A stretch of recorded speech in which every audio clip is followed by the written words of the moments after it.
ದೇಶದಲ್ಲಿ ತಿರುಪತಿ ಅತ್ಯಂತ ದೊಡ್ಡ ಅತಿ ಶ್ರೀಮಂತ ಎರಡನೇ ದೇವಸ್ಥಾನ ಅಂತ ನಮಗೆ ಗೊತ್ತಿದೆ. ಮೊದಲು ತಿರುವನಂತಪುರದ ಅನಂತ ಪದ್ಮನಾಭ ಮೊದಲು ಇದೇ ಇತ್ತು, ಅಲ್ಲಿ ಚಿನ್ನ ಸಿಕ್ಕಿದೆ ಅಂತ ಅದಾಗಿದೆ.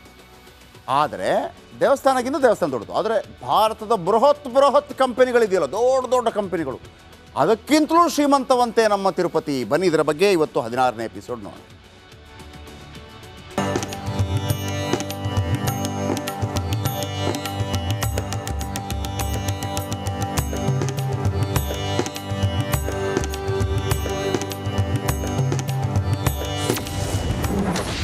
ವಿಪ್ರೋ ನೆಸ್ಲೆಗೆಲ್ಲ ದೊಡ್ಡಪ್ಪ ಈ ತಿಮ್ಮಪ್ಪ. ತಿರುಪತಿಯ ಆಸ್ತಿಗೆ ಸರಿಸಾಟಿಯೇ ಇಲ್ಲ. ದುಡ್ಡಿನ ದೊರೆ, ಸಾಲಗಾರ ಅಂತೆಲ್ಲ ಕರೆಸಿಕೊಳ್ಳೋ ತಿರುಪತಿಯ ಆಸ್ತಿ ಹೆಚ್ಚುತ್ತಾನೇ ಇದೆ. ಸದ್ಯ ತಿರುಪತಿ ದೇಗುಲದ ಸಂಪತ್ತು 2.5 ಲಕ್ಷ ಕೋಟಿಗೂ ಹೆಚ್ಚಿದೆ. 1933ರಲ್ಲಿ ಆಂಧ್ರ ಪ್ರದೇಶದಲ್ಲಿ ದೇವಾಲಯ ಸ್ಥಾಪನೆ ಆದಾಗಿನಿಂದ ಈವರೆಗೂ ಬಹಿರಂಗವಾಗದ ರಹಸ್ಯವನ್ನ ದೇವಾಲಯದ ಅಧಿಕಾರಿಗಳು ಬಹಿರಂಗಗೊಳಿಸಿದ್ದಾರೆ.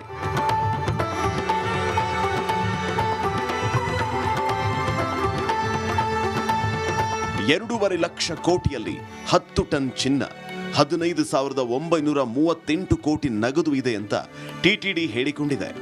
ವಿಪ್ರೋ, ನೆಸ್ಲೆ ಮತ್ತು ಇಂಡಿಯನ್ ಆಯಿಲ್ ಸೇರಿದಂತೆ ಅತಿ ದೊಡ್ಡ ಸಂಸ್ಥೆಗಳ ಮೌಲ್ಯಕ್ಕಿಂತ ಹೆಚ್ಚಿನ ಆಸ್ತಿಯನ್ನ ತಿರುಪತಿ ಹೊಂದಿದ್ದಾನಂತೆ.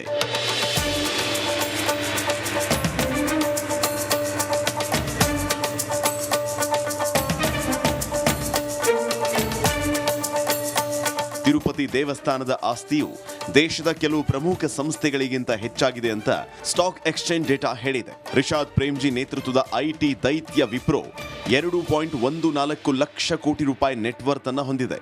ಅಲ್ಟ್ರಾಟೆಕ್ ಸಿಮೆಂಟ್ 1.99 ಲಕ್ಷ ಕೋಟಿ ಮಾರುಕಟ್ಟೆ ನೆಟ್ವರ್ತ್ ಹೊಂದಿದ್ರೆ, ನೆಸ್ಲೆ ಇಂಡಿಯಾ 1.96 ಲಕ್ಷ ಕೋಟಿಯ ಮಾರುಕಟ್ಟೆ ಬಂಡವಾಳವನ್ನು ಹೊಂದಿದೆ.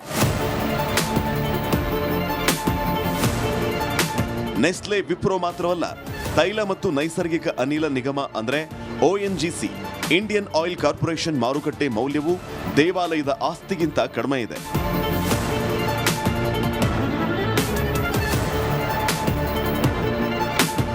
ದೇವಸ್ಥಾನದ ಆಸ್ತಿ ದೊಡ್ಡ ಕಂಪನಿಗಳಿಗಿಂತ ಹೆಚ್ಚು ಮಾತ್ರವಲ್ಲದೆ ಪ್ರಪಂಚದ ಅನೇಕ ದೇಶಗಳ GDPಗಿಂತ ಹೆಚ್ಚಿದೆ.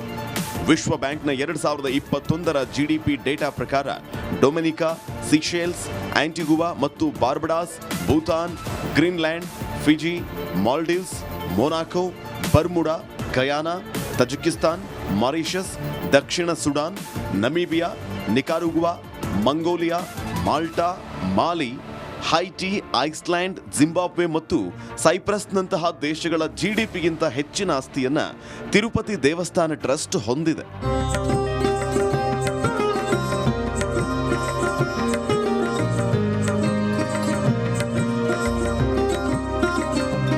ಪ್ರತಿದಿನ ಸುಮಾರು 60,000 ಭಕ್ತರು ತಿರುಪತಿಯ ವೆಂಕಟೇಶ್ವರನ ದರ್ಶನಕ್ಕೆ ಆಗಮಿಸುತ್ತಾರೆ. ತಿಮ್ಮಪ್ಪನ ಮೂರ್ತಿಯು 1000 ಕೆಜಿ ಚಿನ್ನದ ಆಭರಣಗಳನ್ನು ಹೊತ್ತು ನಿಂತಿದೆ. ಈ ದೇವಾಲಯದ ವಿಶೇಷ ಪ್ರಸಾದ ಲಾಡು ಮಾರಾಟವೊಂದರಿಂದಲೇ ವಾರ್ಷಿಕ $11 ದಶಲಕ್ಷ ಆದಾಯ ಬರುತ್ತೆ. ಪ್ರತಿ ವರ್ಷ 650 ಕೋಟಿ ರೂಪಾಯಿಯಷ್ಟು ಡೊನೇಷನ್ ದೇವಾಲಯಕ್ಕೆ ಬರುತ್ತೆ.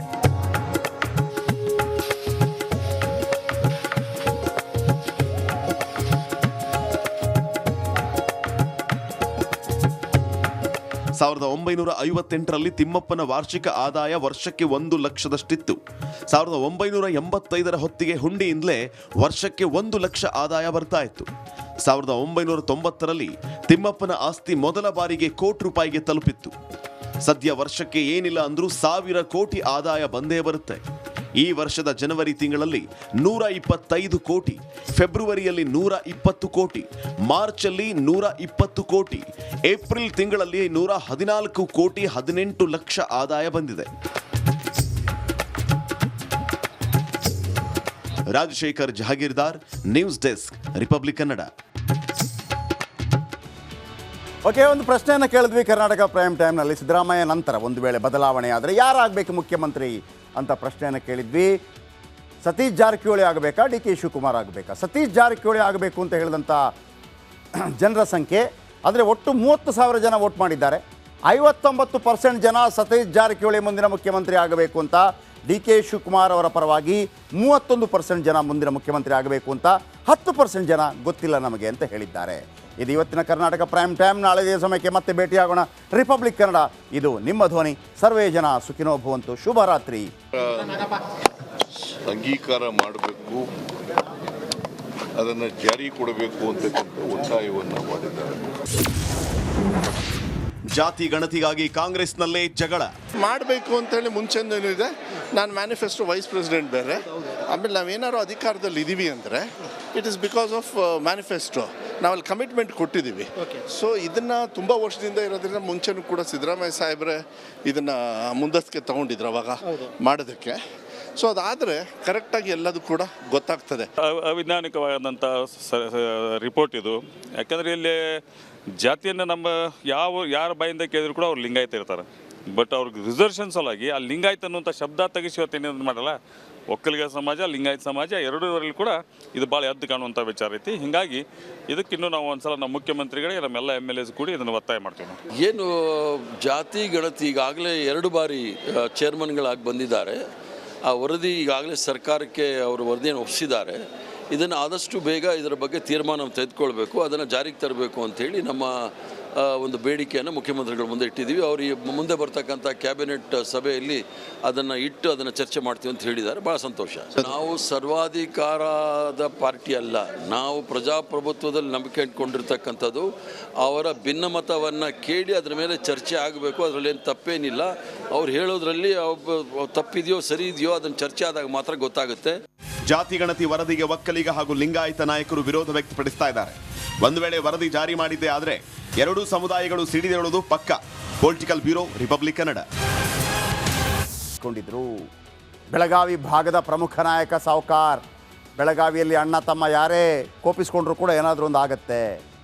2023ರಲ್ಲಿ ಬೆಳಗಾವಿಗೆ ಹೋಗಿದ್ದ DK ಶಿವಕುಮಾರ್ ನೋಡಿ, ಇವರಿಬ್ಬರಿಗೆ ಆಗಲ್ಲ, ಆದರೆ ಅದನ್ನು ಅವರು ಬಹಿರಂಗವಾಗಿ ತೋರ್ಪಡಿಸೋದಿಲ್ಲ. ಅವತ್ತು ಒಬ್ಬನೇ ಒಬ್ಬ ಬೆಳಗಾವಿ ಶಾಸಕರು ಕೂಡ ಈ DK ಶಿವಕುಮಾರ್ ಅವರನ್ನು ಸ್ವಾಗತ ಮಾಡಲಿಲ್ಲ.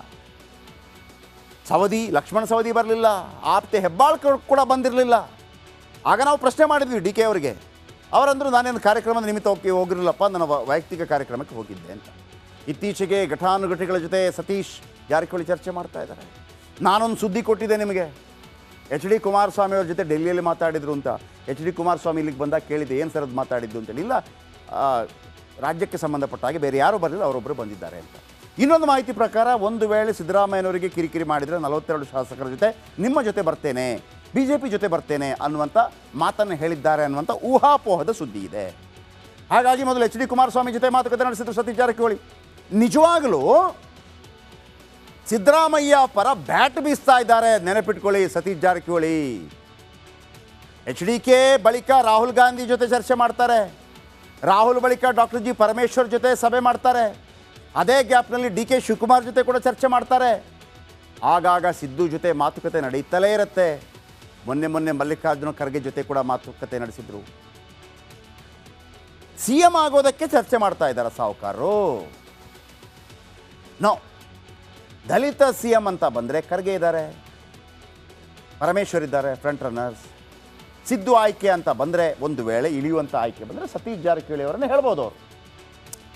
ಒಂದು ವೇಳೆ ಈಗಲೂ ಸಿದ್ದರಾಮಯ್ಯನವರಿಗೆ ಸೇಫಾ ಅನ್ಸೇಫಾ ಅಂತಂದರೆ, ಸಿದ್ದರಾಮಯ್ಯನವರನ್ನ ಇಡಿ ಯಾವುದಾದ್ರೂ ಕಾರಣಕ್ಕಾಗಿ ಅರೆಸ್ಟ್ ಮಾಡುವಂಥ ಪ್ರಮೇಯ ಬಂದರೆ ರಾಜೀನಾಮೆ ಕೊಡಬೇಕಾಗತ್ತೆ. ಆಗ ಕುರ್ಚಿ ಅಲಗಾಡತ್ತೆ. ಅರೆಸ್ಟ್ ಮಾಡುವಾಗ ಅಹಿಂದ ಸಮುದಾಯ ಸುಮ್ಮನಿರ್ತಾರೆ ಅಂತ ಅಂದ್ಕೋಬೇಡಿ. ನಾನು ಬೆಳಿಗ್ಗೆ ಕೂಡ ಹೇಳಿದೆ, ಇಲ್ಲಿ ಎಂತೆಂಥ ಗಲಾಟೆಗಳಾಗಿದೆ ವಿಧಾನಸೌಧದ ಮುಂದೆ ಜಾತಿ ವಿಚಾರಕ್ಕೆ ಅಂತೇಳಿ. ಸಿದ್ದರಾಮಯ್ಯನವರು ಕೆಳಗಿಳಿದ್ರೆ ಅಹಿಂದ ಮತಗಳು ಹೆಂಗೆ ಛಿದ್ರ ಆಗಿ ಹೋಗುತ್ತೆ ಅಂತ ಹೈಕಮಾಂಡ್ಗೂ ಗೊತ್ತಿದೆ. ಅದು ಛಿದ್ರ ಆಗಬೇಕು ಅಂತೇಳಿ ವಿರೋಧಿಗಳು ಕೂಡ ಕಾಯ್ತಾ ಇರೋದು. ಆ ಛಿದ್ರವಾಗಿರೋ ಮತಗಳನ್ನು ನಾವು ಪಡೆಯದೇ ಇದ್ರೆ ಆಗೋದಿಲ್ಲ ಅಂತೇಳಿ ಅದು DKಗೂ ಗೊತ್ತಿದೆ. ಸಿದ್ದರಾಮಯ್ಯನವರಿಗೆ ನಾನು ತೊಂದರೆ ಮಾಡಿದೆ ಅಂತ ಏನಾದರೂ ಸಮುದಾಯಕ್ಕೆ ಗೊತ್ತಾದರೆ ಸಾಧ್ಯನೇ ಇಲ್ಲ ಅಂತೇಳಿ. ಯಾಕಂದರೆ ಕೇವಲ ಲಿಂಗಾಯತ ಸಮುದಾಯ, ಒಕ್ಕಲಿಗ ಸಮುದಾಯ, ಒಂದೊಂದು ದೊಡ್ಡ ಸಮುದಾಯಗಳು ಬಂದು ಪಾರ್ಟಿ ಕಟ್ಟೋಕ್ಕೆ ಸರ್ಕಾರ ಬರೋಕ್ಕಾಗಲ್ಲ. ಒಂದು ದೊಡ್ಡ ಸಮುದಾಯ ಜೊತೆ ಇನ್ನೊಂದು ಸಮುದಾಯ ಇರಬೇಕಾಗತ್ತೆ. ಸೊ ಹಾಗಾಗಿ ಸತೀಶ್ ಜಾರಕಿಹೊಳಿ ಅವರು ಬ್ಯಾಟಿಂಗ್ ಸಿದ್ದರಾಮಯ್ಯ ಪರ, ತಾನು ಮುಖ್ಯಮಂತ್ರಿ ಆಗುವುದಕ್ಕೆ ಅಲ್ಲ, ಇದು 100% ಫಿಕ್ಸ್.